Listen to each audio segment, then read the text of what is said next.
Assalamualaikum, selamat datang ke podcast Atas Pagar episod ke-35 bersama saya Adi Burhan dan hari ini saya ada kembali sahabat regu saya. Ya, selepas 2 episod saya tidak bersama dengan Adib, saya kembali semula ke Atas Pagar. Penting kerana topik kita pada episod kali ini adalah topik yang sangat-sangat menarik dan saya rasa bagi peminat-peminat Atas Pagar dan peminat-peminat politik tentunya menantikan ulasan-ulasan berkenaan dengan perkembangan politik semasa. Jadi kita nak mula, kalau tahun ni sebenarnya kita menantikan wedding of the year. Betul. Di antara YB Syed Saddiq dan Bella Asilah bagi peminat-peminat Bas. Tapi nampaknya minggu lepas, beberapa hari yang lalu, dalam pekat malam hampir midnight, kita dikejutkan dengan divorce of the year. Perceraian tahun ini di antara dua parti komponen terbesar Perikatan Nasional, di antara PAS dan juga Bersatu. Untuk memulakan perbincangan ni, Adib, aku rasa aku boleh katakan it is something yang kita dah jangka. Ya, expected. Sebab dia punya retak menanti belah tu, kita dah nampak orang kata bibit-bibit pergaduhan, orang kata pukul memukul telah berlaku. Sebenarnya kita tak tahu siapa yang di-abuse, tetapi perceraian itu berlaku. Macam tu. Dan dia berlaku pada waktu malam. Lewat malam. Saya ingat saya sedang memandu daripada Melaka menuju semula ke ibu kota. Ada prom kan. Mesti masuk banyak. Rupa-rupanya ada berlaku satu pengumuman yang besar, tapi dah boleh dibaca. Beberapa hari sebelum pengumuman oleh PAS, ada mesyuarat-mesyuarat di peringkat pemuda-pemuda mereka di tempat studio itulah. Saya pemuda Bangi mengusulkan untuk menghenti kerjasama dengan Bersatu. Jadi biasalah, kita dah tahu dalam sistem politik PAS ni, apa yang diusulkan tu confirm mesti dah dibincangkan di peringkat pusat dan diturunkan ke akar umbi. Sebab itulah perkara tu menjadi kenyataan. Tapi bagi pendengar yang baru mungkin baru nak berminat dengan politik ni, kita tengok sikit lah. Saya kongsikan sikit sejarah kerjasama politik melibatkan PAS ni. PAS ni antara parti tertua di Malaysia lah, 70 tahun lebih umurnya. Hampir sama dengan UMNO dulu, kemudian ada PAS. Yang mana UMNO ini, PAS ini adalah serpihan daripada UMNO juga. Serpihan orang kata apa, ada berlaku selisih ideologi lah berkenaan dengan tafsiran Islam dalam pentadbiran dan politik. So dia mewujudkan PAS. So pada awal-awal dulu, PAS memang lepas dia berpecah dengan UMNO sebelum kemerdekaan tu, dia pernah bekerjasama dengan UMNO dan Barisan Nasional. So kalau orang kata Muafakat Nasional tu bukan kali pertama lah, dan benda tu berlaku pada tahun 1972 sehingga 1977, di mana PAS menyertai kerajaan pusat pada ketika itu. Dan saya ada terbaca sebelum ni, ada nampak sebenarnya pada waktu tu PAS, masa berjalan kerajaan pusat, PAS ada minta untuk jadi timbalan pada menteri dan sebagainya. Tapi hubungan tak kekal lama, dan kemudian dia kembali untuk melawan dengan BN. Dia wujudkan jajaran-jajaran lain seperti Angkatan Perpaduan Ummah APU bersama dengan Semangat 46. Kemudian era reformasi ada Barisan Alternatif bersama dengan Keadilan, dan juga masa tu Parti Keadilan Nasional, DAP, dan juga Parti Rakyat Malaysia. Dan kemudian era Pakatan Rakyat 2008 hingga 2015. Kemudian lepas Pakatan Rakyat ada Gagasan Sejahtera dan Muafakat Nasional. Dan kemudian era Perikatan Nasional, dan sekarang kembali solo. Orang kata macam ni, Adib, sometimes you're not meant to be together. Tapi saya nak recall balik. Sebenarnya dia tak solo lagi. Dia masih berada di dalam Perikatan Nasional. Maksudnya dia masih dalam Perikatan Nasional. Tetapi memutuskan hubungan politik, itu mungkin kita kena bincangkan. Kalau dalam terma undang-undang keluarga Islam, dia dah tepuk edah lah. Dah tepuk edah, baru lepas ditalak kan, dia dah tepuk edah sekarang. So apa saya nak cakap tadi, sometimes bila kita berkawan, kadang-kadang bila kita dah berkenalan tu, mungkin baru kita tahu yang kita tak sesuai bersama, tak sesuai nak sehidup semati. Tapi kalau dah banyak kali bercerai ni, Adib, kadang-kadang maybe the problem is you. Sebab you dah PAS dah pernah berkawan dengan semua orang. Semua orang dalam parti-parti utama di Malaysia ni, dan semuanya berakhir dengan keretakan. Dan tak lama, saya tengok kat sini 10 tahun, 5 tahun, tak lama. Semua dalam tempoh 10 tahun paling lama gabungan tu, dia retak. So what's your view, Adib, on issue yang berlaku ni? kalau kita tengok daripada segi parti-parti Melayu, sekarang ini apabila telah berlakunya perpisahan di antara PAS dengan Bersatu, kita mempunyai 4 parti Melayu yang bergerak secara dominan. UMNO, Bersatu, PAS dan juga 3 lah. Amanah tak ada Amanah, betul. Yang mana kalau kita lihat daripada 4 parti ini, sebenarnya 3 iaitu UMNO, Bersatu dan juga PAS merupakan serpihan dan juga merebut hati yang sama, iaitu hati golongan Melayu konservatif. Bila berlaku perpecahan yang kita lihat sekarang ini, kita tak boleh menjangkakan bahawasanya pengundi-pengundi Melayu ini boleh duduk dan memahami satu sama lain dan menetapkan naratif bahawasanya orang Melayu perlu bersatu. Apabila sedangkan PAS dengan UMNO pun mereka share the same audience. PAS dengan Bersatu pun mereka share the same audience. Dan PAS nampak PAS takkan boleh survive dengan berada di dalam satu market yang sama. Dan kalau kita tengok ke depan juga, PAS ni kalau boleh dikatakan dia punya success story itu hadir ketika mereka di dalam Perikatan Nasional. Daripada 18 kerusi terus ke 40 kerusi. Dan mereka sebenarnya juga tamak. Dia macam ni lah, mungkin dalam bacaan dan minda pemimpin PAS, 70 lebih kerusi dimenangi oleh Perikatan Nasional itu sebenarnya semua adalah kerusi PAS.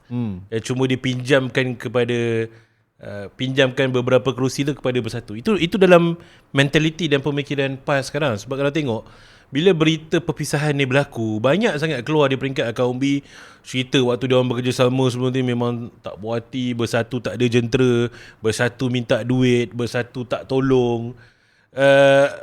Bila keluar isu ni, dia menimbulkan satu benda lah aku terfikir. Satu, pasal isu audiens undi yang sama. Kedua, dia menimbulkan persoalan tentang kemunafikan penyatuan ummah. Okey, saya tak ada masalah. Sebab tu bagi saya, apabila penyatuan ummah ni disandarkan kepada parti politik tertentu saja, ia akan bawa masalah. Sebab sekarang ni terbukti dalam Perikatan Nasional, dominan Melayu, problem dekat Perlis, bergaduh. Lepas tu sesama Bersatu pecah. Kemudian sekarang kita akan masuk sikit isu tu. PAS nak memilih reset berbanding dengan Bersatu dipimpin oleh Tan Sri Muhyiddin Yassin. Semua dia orang Melayu. Mana ada campur tangan orang Cina ke, orang DAP ke, ini orang kata sebagai musuh Islam, musuh penyatuan Melayu. Dekat mana? Akhirnya dia berpecah sendiri. Dengan negeri-negeri SG4 yang dipimpin oleh pimpinan-pimpinan Melayu pun berlaku pergaduhan. Jadi tak tahulah Dip. Aku rasa sangat sebagai penyokong parti yang menentang PAS, kita happy lah tengok apa yang dia cerita tu tak jadi. Apa yang dia cerita tu akhirnya makan diri dia sendiri. Tapi at the same time sedih bila ramai orang percaya yang kalau Melayu dan Islam nak bersatu, kita kena pilih PAS dengan UMNO. No. Kita nak bersatu orang Islam, kita boleh je. Tak payah nak you orang Melayu, orang Islam, kau masuk DAP ke, you join MCA, MIC pun, you still orang Melayu, orang Islam. Betul. Tak ada kena-mengena you nak kena pilih PAS atau UMNO. So menunjukkan yang idea perpaduan ummah tu kalau disangkutkan dengan kuasa politik adalah satu konsep yang sangat rapuh dan terbukti sekarang ni, Adib. Betul. Dan kalau kita tengok Azri, sebenarnya dekat sini, kalaulah UMNO, Bersatu dan PAS berlawan sesama mereka, yang mana mereka duduk jaja, kita tak boleh bagi DAP menang. Seolah-olah dia meletakkan bahawasanya tiga-tiga ni kalau tak bertanding sesama sendiri, dia memecahkan undi sesama mereka je, sesama Melayu. Jadi saya ada 3 teori. Okay. Untuk PAS ni, kenapa dia berpecah dan berpisah dengan Bersatu sekarang. Pertama adalah Hadi Awang tak boleh tengok Muhyiddin lagi ke depan kepada dia. Okay. Dia nak jadi calon Perdana Menteri. Dia tak nak Muhyiddin jadi calon Perdana Menteri. Tapi dia bukan pengurusi perikatan. Okey, tak apa. Tetapi adakah teori Adib pengurusi perikatan tu puppet kepada... boleh jadi. As long as kita nampak Muhyiddin poster boy dan bukan Haji Adi Awang poster boy. Selagi tu Haji Adi Awang ni dia tak boleh tengok orang lagi ke depan daripada dia. Sebab tu dia keluar daripada Pakatan Harapan. Dia rasa bahawasanya dia lagi layak menjadi Perdana Menteri daripada Anwar Ibrahim. Okay. Yang keduanya, of course yang kita tahu, Bersatu dah tak ada duit. PAS ni dia suka bila kita ni, bukan kita lah, maksud dia suka bila kawan dia berduit. Sebab of course kita tahu betapa PAS ni mampu untuk mobilize jentera, kan? Tetapi dia tidak mempunyai fulus. Yang dia hanya adalah tin Milo. Dan apabila dahulunya bersama dengan Pakatan Harapan, mereka dapat apa yang mereka nak. Bersama dengan UMNO lagi lah sewaktu itu, sebelum Najib dimasukkan ke dalam penjara, kita tahu betapa banyaknya fund UMNO waktu ketika itu. Bersatu semestinya, kan? Kita percaya bahawasanya Bersatu ni adalah kerajaan yang memberikan PAS jawatan. PAS ni tak pernah dapat jawatan. Kita tahu berapa lama dia tak dapat jawatan dekat dalam kerajaan persekutuan, jawatan menteri. Yang memberikan jawatan tersebut adalah daripada Bersatu. Jadi diwalak. Itu sajalah. Tetapi bila dah tak ada duit, kuranglah kewalakan dia. Dan selepas kalau orang tanya tadi awal-awal kita kata sejak bila kita nampak dia orang ni akan berpisah. Saya nampak seawal keputusan pilihan raya apabila semua negeri-negeri Perikatan Nasional diketuai oleh PAS. Dan tak ada satu pun diberikan kepada Bersatu. Kalau kita ikhlas berkawan ni, kita akan bagi sebab kita nak kata presiden amanah lah. Kalau kita kuat sebab kawan kita kuat, kita pun kuat.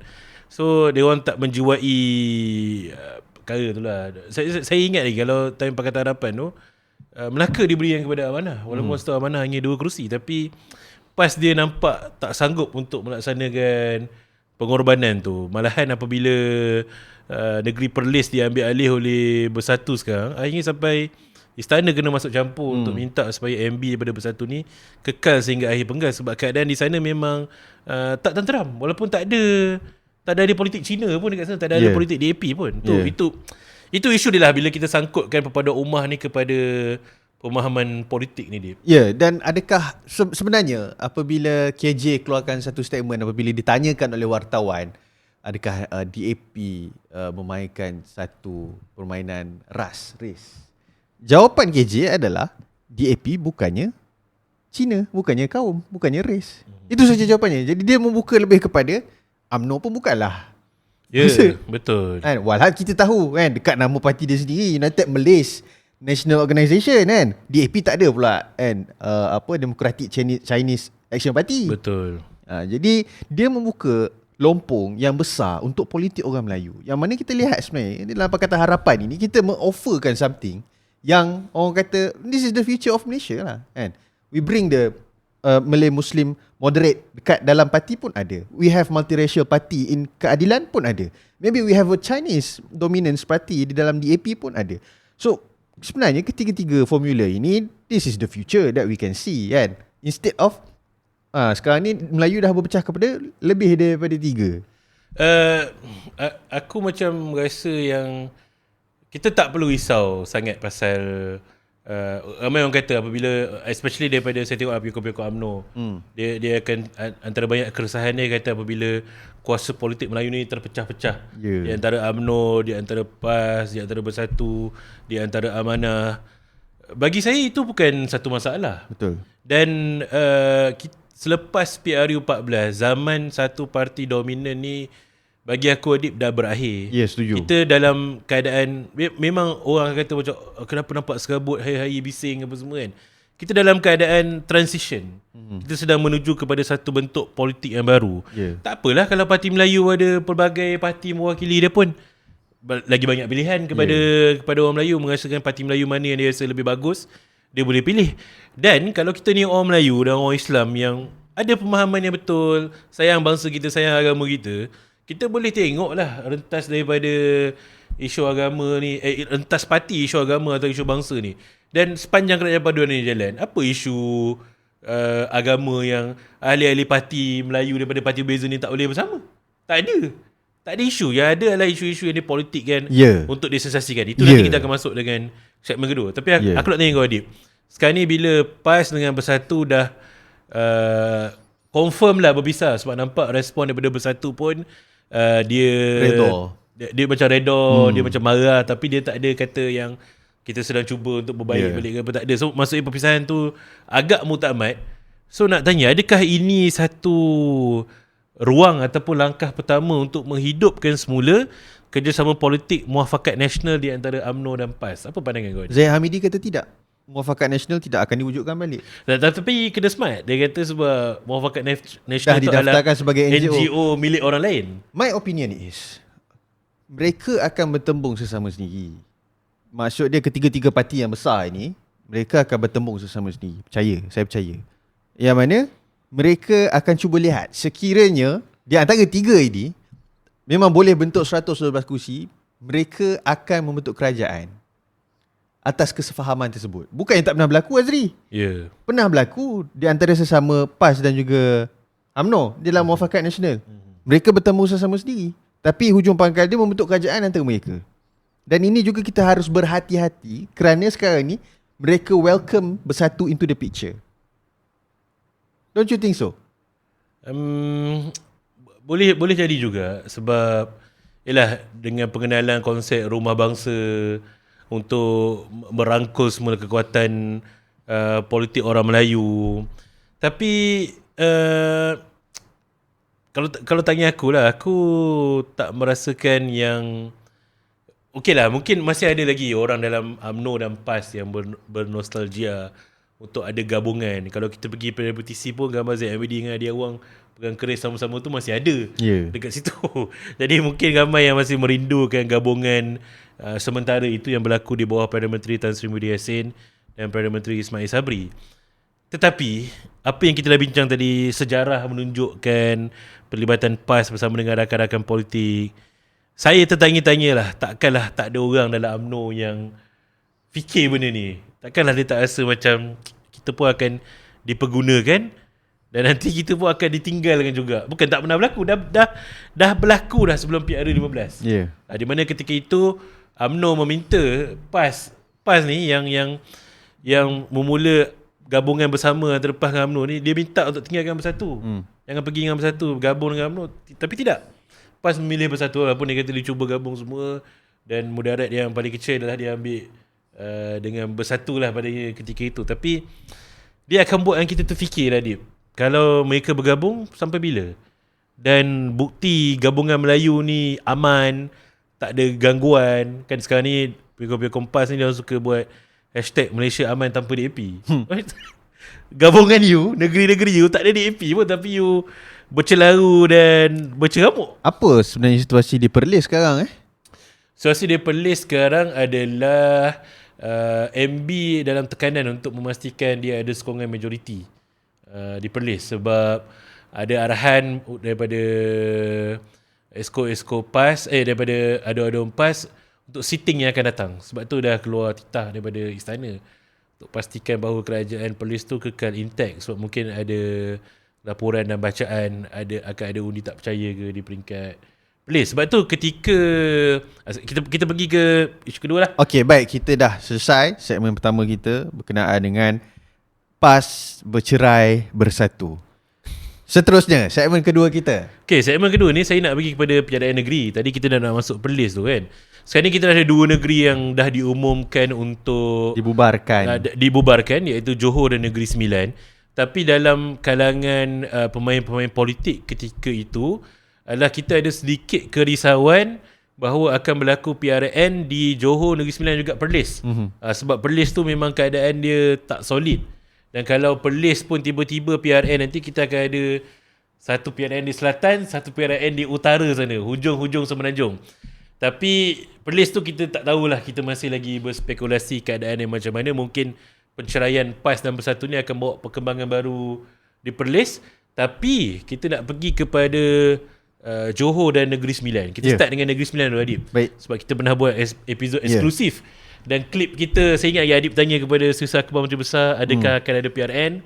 Dan jawapan dia ketika itu adalah mungkin dalam masa terdekat. Dan lepas beberapa minggu terus ada pembubaran di Negeri Sembilan. Tapi Negeri Sembilan ni sedikit kompleks, Adib kan? Sangat kompleks. Bukan sedikit, sangat. Sangat Yang mana Negeri Sembilan ni dia tak cukup 3 tahun pun lagi. Kiranya tak matang pun lagi medut dia. Betul, daripada 2023 sebenarnya kerajaan bulan November 2023. Yang mana bulan November 2023 tersebut November saya tak ingat, tapi saya tahu tempoh matang 2 Negeri Sembilan dan PRN 6 negeri adalah 2028.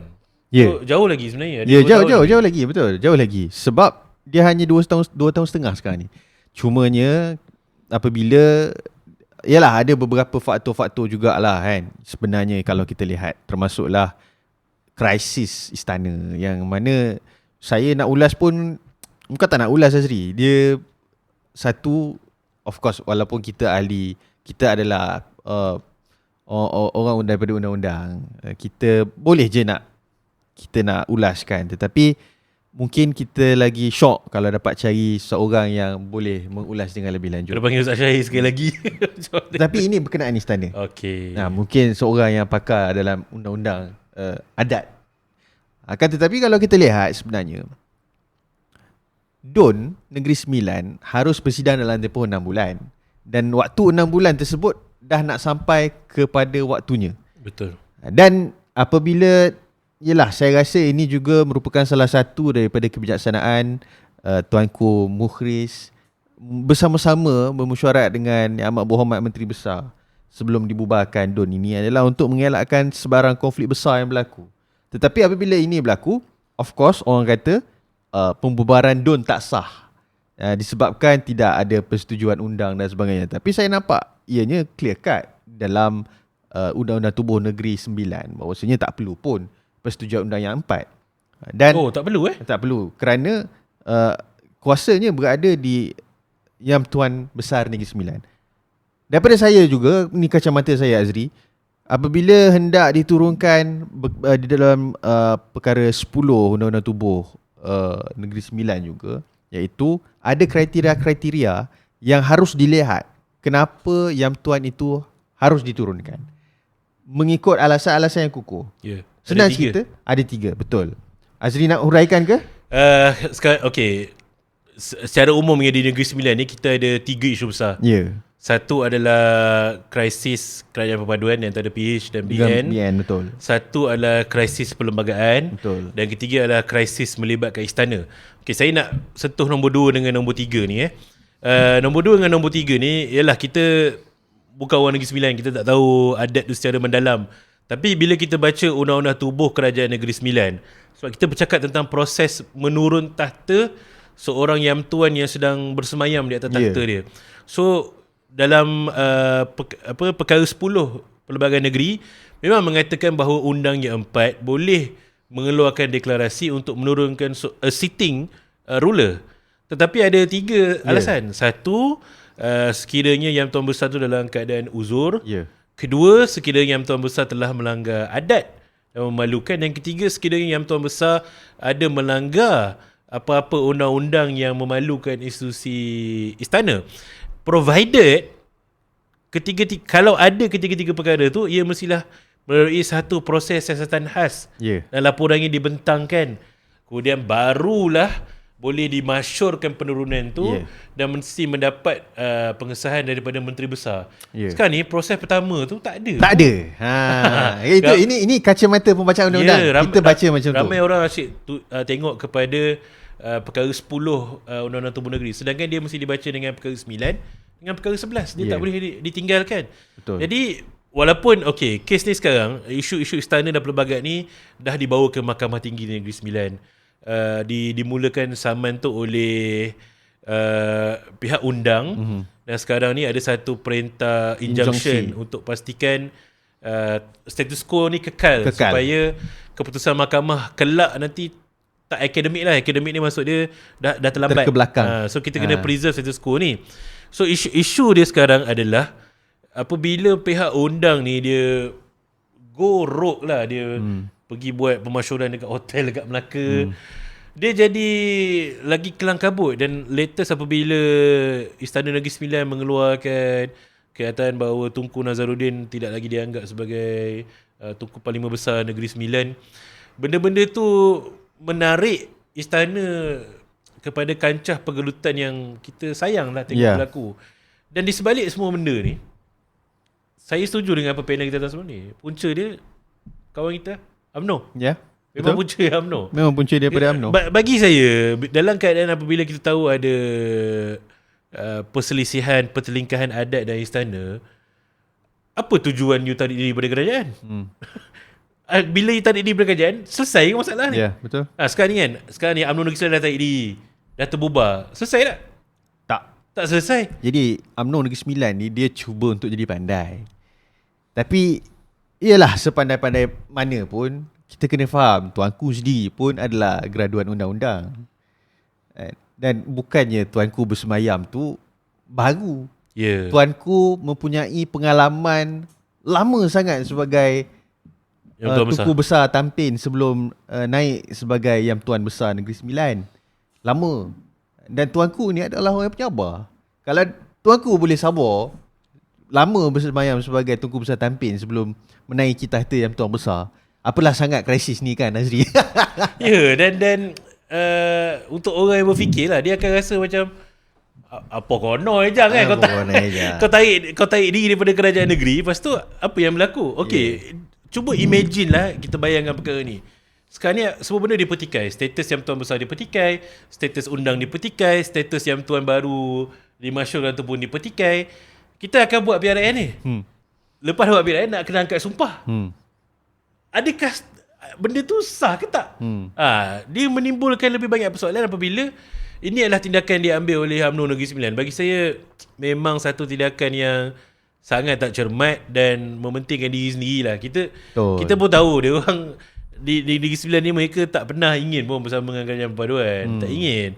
Kita Pakatan Harapan ni berjaya menjadi MB ni sebab kita ada kursi lebih. Betul. Kalau kursi kita kurang memang tak adalah kerjasama di Negeri Sembilan tu. Sebab UMNO ni perangai dia nak memimpin. Dia tak boleh dipimpin orang. Dia macam ni lah. Kalau ada satu DNA yang sama di antara UMNO dengan PAS adalah benda ni, Adib. Ramai orang selalu cakap, kalau kita hidup pergi Kelantan, Terengganu, Kedah, orang Cina, orang India happy je boleh hidup Melayu. Memang boleh. Memang boleh. Tetapi saya ada teori saya untuk orang-orang yang berfikrah sama macam PAS dengan UMNO ni, dia tak boleh tengok orang kaum lain lebih daripada dia. Dia okey hidup bersama. Tapi kalau dia nampak macam dekat KL ada banyak ahli parlimen DAP, ada banyak ahli parlimen bukan Melayu, dia rasa tak senang. Tapi kalau dia dekat KL ni semua ahli parlimen Melayu, tapi ada orang Cina, ada orang India, dia okey. Dia akan okey sebab dia tak boleh phantom bahawa Malaysia ni adalah milik kita semua. Orang Melayu, orang Cina, orang Borneo, kita berkongsi tanah air yang sama. So kita pun bekerja bersama-sama. Nak risau apa pasal Melayu? Ada Raja Melayu.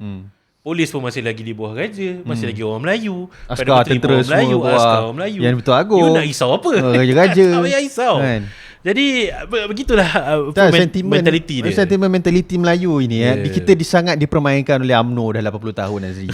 Benda tu dah melekat daripada zaman atuk nenek moyang kita dulu lagi. Betul. Bila benda ni dipermainkan di zaman yang moden ini, saya rasa sebab tu Gen Z pun sebenarnya dia orang kata mungkin orang UMNO rasa banyak pendaftaran yang masuk, tapi sebenarnya di lapangan hakikatnya berbeza. Gen Z tidak ke arah parti politik. Tetapi Gen Z lebih ke arah siapa yang boleh vibing dengan dia orang. UMNO tak vibing. UMNO tak vibing dengan dia orang. Walaupun dekat thread selalu keluar ada orang baru masuk. Ada persamaan di antara UMNO dan Bersama ni kan, adalah UMNO rasa dia shot sendiri dekat thread. Manakala Bersama ni shot sendiri dekat Twitter.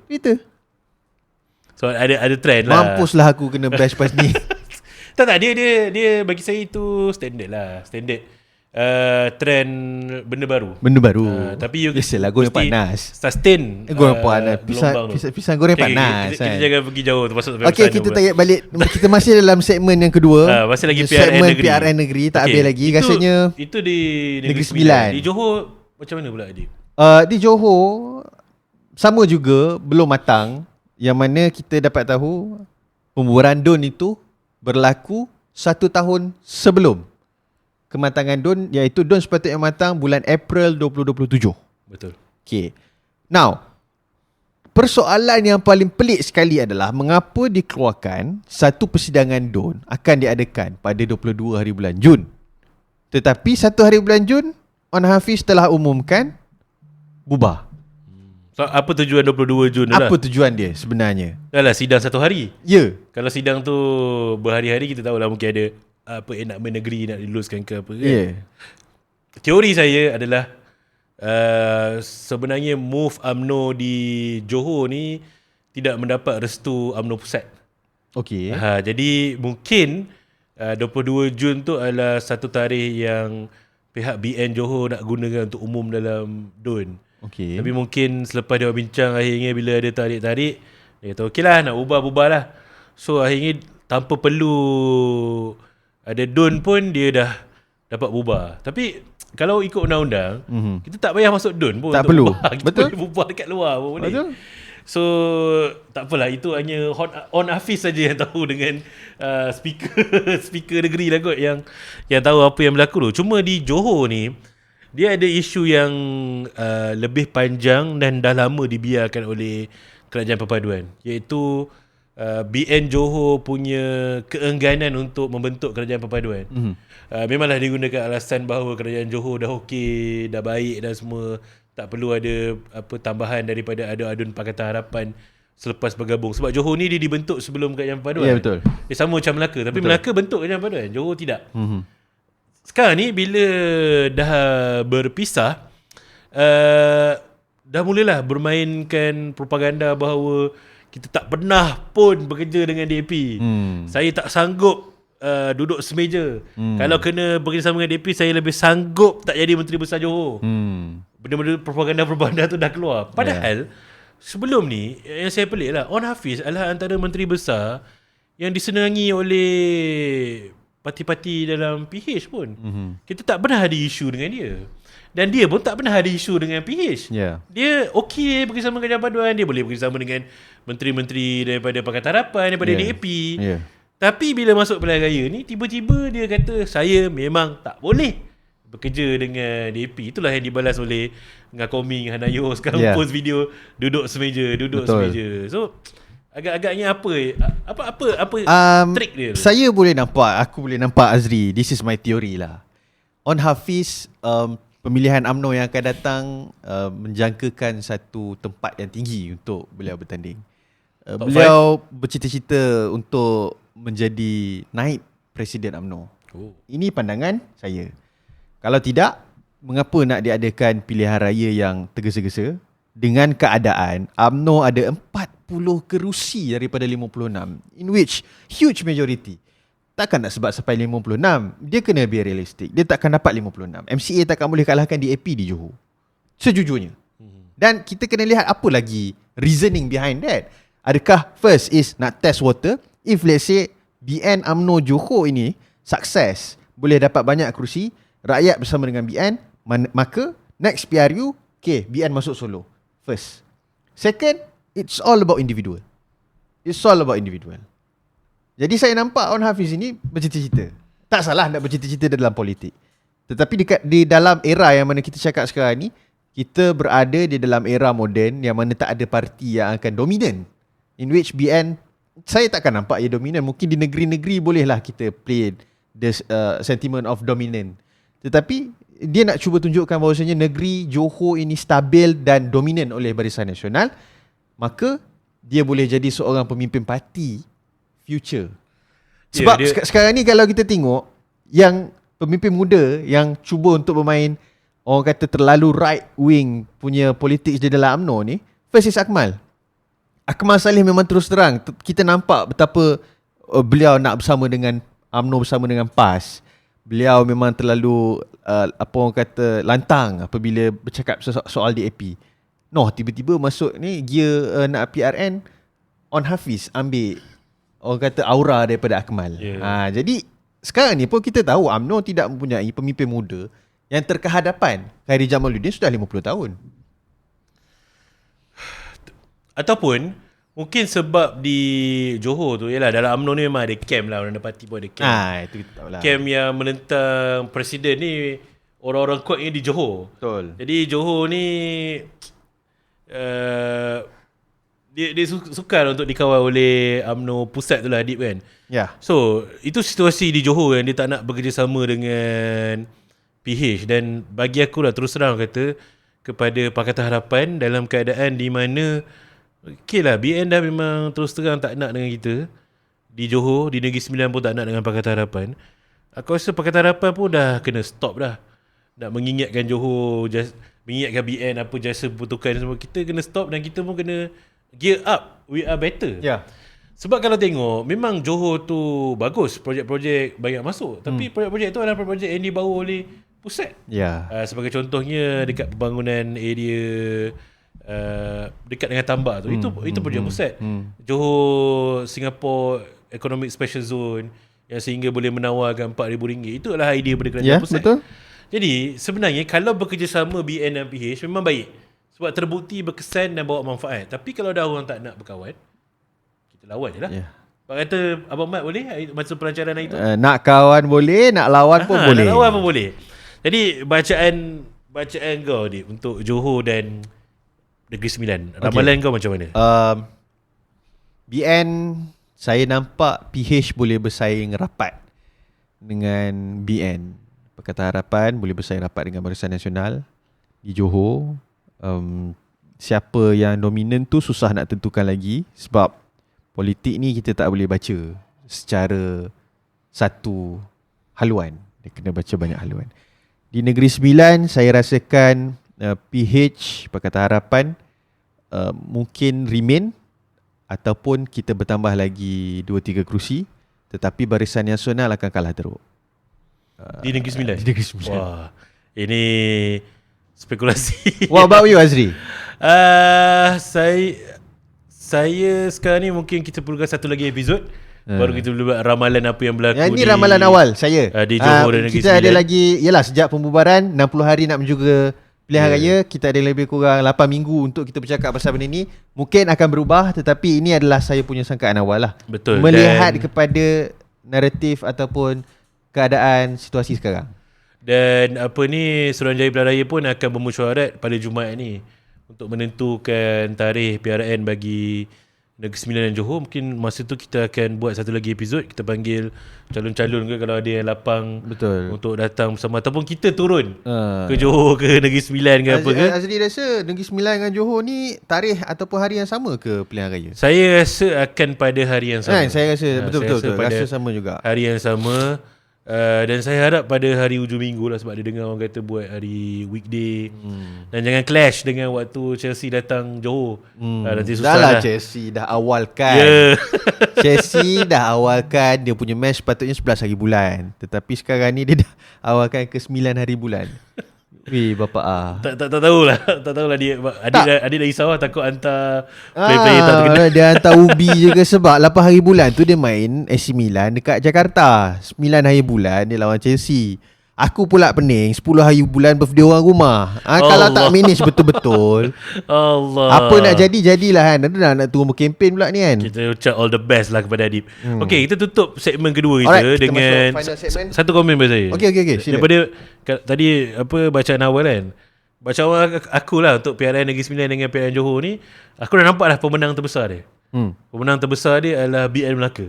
Sebab Setuju. Kalau ikut logik lah, Barisan Nasional Melaka, Kerajaan Negeri Melaka adalah yang paling sepatutnya kena awal buat. bulan Disember kan. Sebab Disember 2026 dah matang, dah habis. Saya sebagai orang Melaka, aku sebab terhati-hati Melaka nak ubah. Sekali sebelah kita je lalu Negeri Sembilan dengan Johor. Kenapa aku cakap dia biggest winner? Sebab apa pun keputusan di Johor dan Negeri Sembilan, dia akan membantu Barisan Nasional Melaka. Kalau dia nampak BN Johor menang besar, BN Negeri Sembilan pun menang besar, dia akan yakin untuk go solo di Melaka. Setelah terbubarnya DUN Negeri Sembilan dan DUN Negeri Johor, tetapi DUN Melaka belum terbubar. Dan kita tahu dalam UMNO ni dia ada camp presiden dan bukan camp presiden. Saya boleh baca, Azri, bahawasanya Johor dan Negeri Sembilan ni bukan camp presiden. Melaka adalah buah fikiran presiden. Bak kata pas minda presiden. Melaka ni minda presiden. Sebagaimana Melaka boleh mengamalkan kerajaan perpaduan seperti di kerajaan persekutuan, mungkin pilihan raya di Negeri Melaka adalah menjadi titik tolak apa sebenarnya direction presiden UMNO untuk menghala ke PRU ke-16. Itu logik ni. Apa presiden pun mertua dia orang Melaka. So, ya ke? Bebas selalu lah kita nampak presiden UMNO balik ke Melaka, ada ride. Gaya tu orang tak berubah, ada ride convoy sekali Johor Negeri Sembilan. But bagi saya is kalau tanya saya sebagai pengundi, saya suka kalau kita serentak. Tapi kalau saya melihat dari segi kasut Barisan Nasional Melaka, itu adalah move yang bijak lah. Sebab dia tunggu je lah. Betul. Dia untung. Kalau keputusan tu nampak BN solo kuat, dia akan go solo. Kalau keputusan tu dia nampak BN dengan Perikatan kalau gabung ni boleh boom, dia akan gabung. Kalau dia nampak better kekal je keadaan perpaduan, dia akan kekal dengan keadaan perpaduan. Sebab dekat Melaka, walaupun kita ada budak nakal bernama YB Akmal, hari tiba UMNO, itu keluar statement babi lah apa semua kan. Padahal kat negeri lain ni ada UMNO, ada dekat tanah babi. Ada dekat ternak babi. Betul. Bukannya Selangor je. Yang penting jumlah tu berkurang. Betul. Itu nanti separate episode lah. Cuma nak kata, walaupun dia push macam mana pun, CM lah kerja je dengan adun DAP masuk ESCO, timbalan ESCO, buat kerjasama dekat Japron, WRUR, melibatkan semua adun kerajaan. So I think Melaka is playing the smart game lah untuk PRM Melaka ni. Okay, kita pergi kepada dua topik last sikit lah. Ni lebih, tadi kita dah politik pilihan raya, ni lebih kepada sedikit perkembangan politik parti lah. Satu yang ringkas sikit, saya nak sentuh pasal keadilan.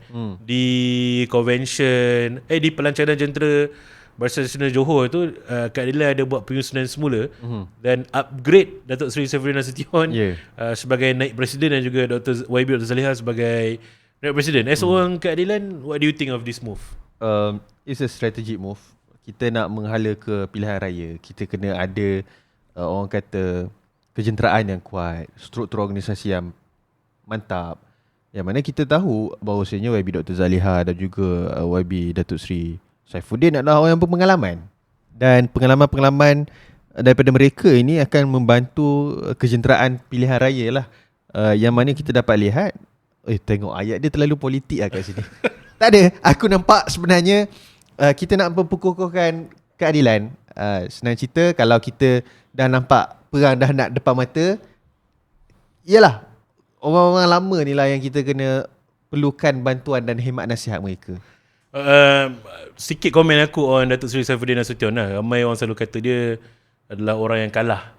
Kalah di Kedah, dan kemudian diberikan jawatan ahli Dewan Negara, dapat Menteri Kanan. Sekarang ni dilantik sebagai naib presiden keadilan. Ramai orang kata kenapa keadilan ni bagi orang kalah naik atas kan. Tapi bagi aku, apa yang berlaku kepada Saifuddin di Kedah tu, kalau kita tukar lah, kita letak Anwar ke, kita letak Rafizi ke, kita letak Izzah ke, letak Amiruddin ke, letak Anthony Loke pun akan kalah di Kedah akibat wave ketika itu. Tapi yang kita nak adalah kemampuan Saifuddin untuk galvanize akar umbi. Betul. Dan kebijakan dia dalam mengendalikan urusan jentera pilihan raya tu. I think he's the right man untuk bantu Amiruddin Syahri bersama-sama sebagai pengarah pilihan raya bagi PN Johor lah. So bagi aku itu adalah satu move yang bagus daripada Anwar. So dia cepat untuk pastikan bahawa orang dia terus bekerja. Sebab kita tahulah, Adib pun pernah keluar statement, keadilan dalam keadaan cedera parah tapi belum mati. So dia kena segera merawat masalah-masalah yang berlaku ni dengan memastikan, sebab ramai kritikan kepada keadilan sekarang adalah Ramanan lah, apalah semua. No, orang-orang lama ni, orang-orang core keadilan ni kembali semula untuk mengetahui barisan jentera keadilan. Itu orang keadilan. Dan kedua, kita ada dalam masa terdekat ni akan ada akhirnya akan ada pergerakan daripada Kem Hamzah Zainuddin dengan reset dia. Tak tahu dah berapa lama dia punya lama reset tu, Deep, sampai Rafizi dah buat sama. Dia tak muncul-muncul lagi. Tapi dia akan buat kemunculan dia, katanya kalau ikut laporan berita tadi, pada 13 Jun ni dengan satu convention di Kelantan. Satu tempat yang menarik lah untuk dia umumkan dia punya kemunculan riset tu. Apa pandangan Adi on riset ni? I didn't have a good, orang kata, exposure ataupun research yet about riset ni. But I can see that Wan Faisal already started the wave lah. Untuk orang muda ni, dia dah start buat penulisan-penulisan panjang, itu ini apa semua. You know, Wan Faisal. I mean, I don't know lah. I'm very eager to have him at atas pagar. If kita boleh cuba, boleh untuk, kita cuba lah. Kita boleh cuba untuk, yelah, dengar apa yang dia nak kongsikan berkenaan dengan new initiative reset ni. But I think it's another perpecahan Parti Melayu, itu saja. Dan reset ni, kalau tanya aku, dia ada vibe-vibe macam bersama ke? Oh ya. Sebab masing-masing kedua-dua ni dia bergerak atas dasar yang gone with the old, we must go with the new. Cuma bersama dia ambil langkah, kita akan memang solo lah. Sampai Amanah nak ajak bincang pun dia kata tak payah, bagi saya tu sedikit sombong lah. Orang ajak sembang je pun, bukannya nak ajak bergabung ke apa. Dalam politik kita kena ramaikan kawan. Kalau you betul nak ada efek kepada real politik pada semasa. But reset pula dia memilih, okay kita buat baru, tapi kita join yang lama. Kita kena join dengan PAS dan masuk Perikatan Nasional. Dan itu saya rasa salah satu sebab kenapa PAS bercerai daripada Bersatu, sebab nak terima geng-geng reset ni. Cuma sejauh mana reset ni ada pengaruh yang besar, saya tak pasti. Sebab figure nasional dalam reset setakat ni lah, mungkin Datuk Seri Hamzah dan Wan Faizal, Saifuddin Abdullah, Mas Ermi. Tapi tak tahu sejauh mana reset akan bertahan. Semua pesanan saya kepada mereka yang akan menyertai reset ni, tolonglah jangan guna hashtag reset je lah. Sebab tu hashtag Ikhlas Ubat Yamuk tu, reset. Jangan guna. Saya dah bagi nasihat percuma ni. Sebab kita menantikan apa yang reset nak bawa dan apa parti yang mereka ambil alih ni. Saya akan terkejut lah kalau nama parti tu reset. Mungkin something nama Melayu ke apa ke. Dan dari situ mungkin kita akan tengok dinamik baru yang berlaku dalam Perikatan Nasional. Sebab sekarang ni nanti kalau reset dah wujud, campur PAS, campur Bersatu, dia akan berperang untuk siapa yang ada hak kepada nama Perikatan Nasional. Betul. Mungkin akan ada nama baru balik nanti. Akan ada gabungan Perikatan apa, mungkin ada baru lah. Mungkin Perikatan Nasional tu adalah Bersatu dan kawan-kawan yang lain, ataupun Bersatu dibuang ujung IPR pula ke apa ke. Kita tak tahu perkembangan yang menarik untuk politik. No, I think it's the same. Apa yang kita kena faham bahawasanya apa yang Azri katakan tadi, politik Malaysia ni dia dah tak ada satu parti dominan. Dia tak sama macam dulu dah. It's all about small parties creating coalition to have a government, to form a government lah. Makna kata kalau Perikatan Nasional nampak sebenarnya lagi diorang berpecah, lagi banyak kerusi yang diorang boleh ambil, dan at the end of the day boleh duduk satu meja membentuk kerajaan. Then I think that's the strategy lah. Sebab Perkataan Harapan memang daripada dulu lagi, kan? Sebelum ni Perkataan Rakyat, daripada 2008 lagi kita dah mulakan. Dan ni adalah koalisi yang paling lama lah, kan? Nak compare dengan Barisan Nasional, of course lah, tak boleh lah nak compare.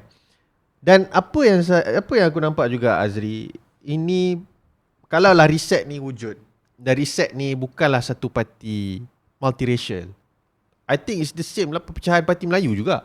Itu je. Dia punya multiracial Ronald Kiandi lah, daripada Belur. itu wakil bukan Melayu dia dalam. Kalau sebelum dalam Bersatu pun itu dia. Sebab Bersatu pun yelah Parti Melayu, tapi ada Bumi Putra lah. Ada bersekutu. Sama lah. Ada bersekutu. Dewan Penyokong. Parti Peribumi Bersatu Malaysia, itu dia bukan, dia lah memang majoriti Melayu, tetapi dia include sekali Bumi Putra. Itu saja.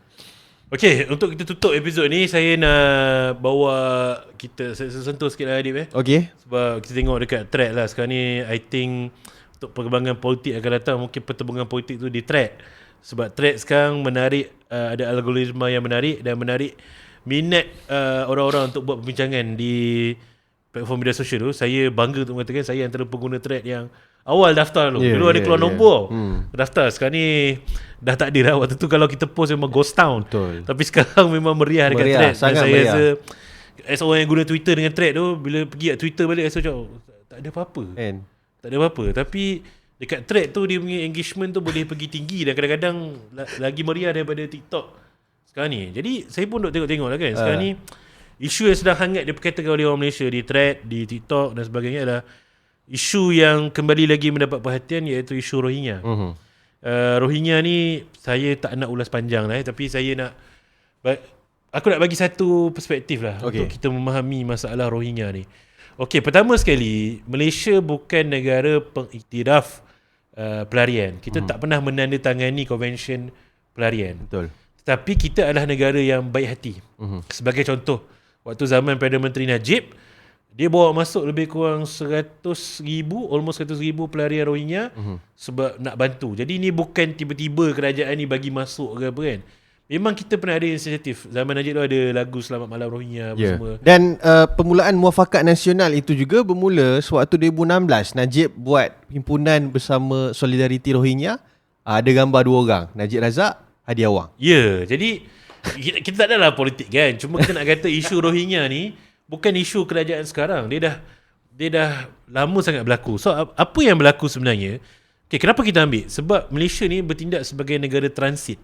Iaitu kita bawa pelarian yang ada kat Malaysia ni, dia akan berdaftar dengan UNHCR dan UNHCR akan proses permohonan pencari suaka untuk mereka pindah ke negara-negara yang menerima pelarian seperti Amerika Syarikat, Jerman, New Zealand. Dan kalau kita tengok, negara-negara tu memang ada ambil orang Rohingya.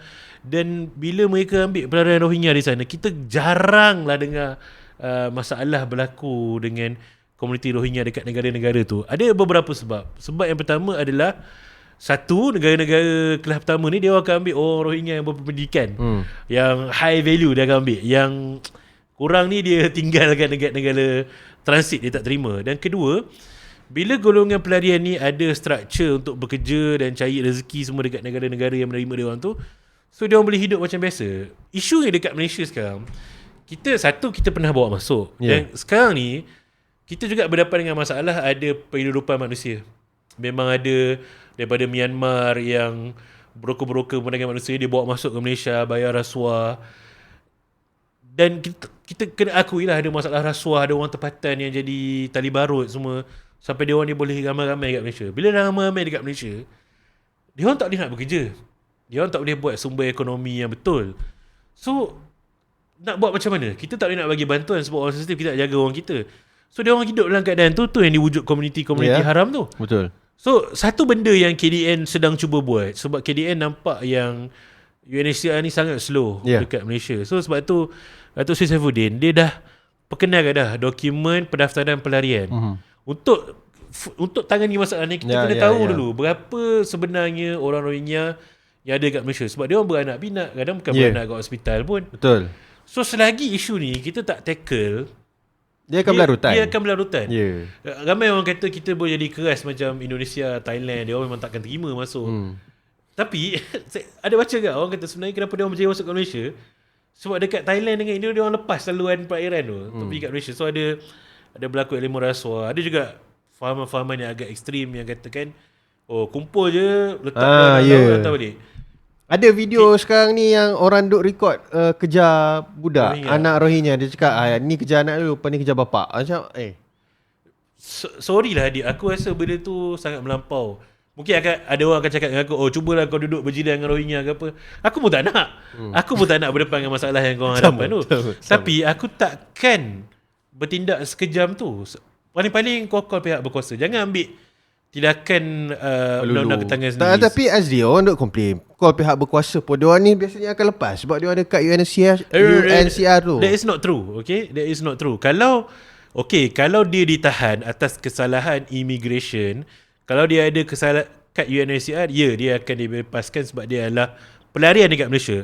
Tapi kalau orang Rohingya kau komplain dia buat masalah jenayah, rompak ke, pecahkan ke, itu kesalahan jenayah, dia boleh kena tangkap.